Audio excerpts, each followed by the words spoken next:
Hello, I'm J. Donald Walters. I'm going to be talking to you about secrets of inner peace. Peace is a subject that causes a great deal of sort of anguish, nostalgia in our country today. We don't have very much of it. We get on the freeway and people practically bowl us over if we go the speed limit. The pace in the cities, I remember getting off the train in New York City many years ago and vowing that I'd walk instead of run this day. And within 5 minutes I was running with everyone else. If I hadn't, I'd have been knocked down from behind. The demands on our energy, the demands on our time, and all of these things take us out of ourselves and take us out of our peace, such that very few people have peace of mind. Most people, however, imagine peace in passive terms. They think of it as perhaps a cottage by the sea and growing roses and enjoying the sunrise and the sunset, listening to the birds, dabbling in the ancients, whatever it might be. This kind of peace is not the peace I'm talking about, nor is it a very valid peace, because it's passive.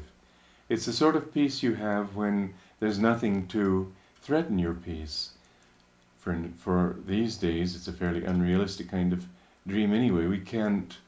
Most of us can't actually have such a house.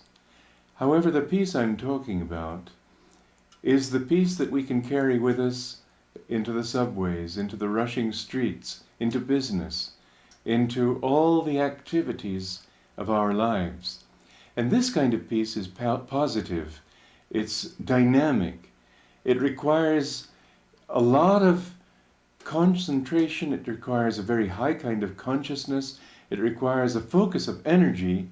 All of these things require attitudes that people don't normally associate with peace. They think of peace as sort of letting go. And I'm talking of peace as being rooted in self-control, rooted in inner balance, rooted in willpower, not letting yourself go, but guiding yourself, channeling your energies, getting enough control over yourself so that you can direct your consciousness any way that you want to, and thus go into even the most restless environments and not be affected by them. To practice self-control, then, would be perhaps the first rule to talk about. Self-control, not scattering our energies, but bringing them under the control of our will, having habits that keep our energies contained rather than just scattered loosely everywhere. This kind of peace that I'm talking about, then, is a peace that will require self-effort, that demands victory and not just the cessation of problems and trials.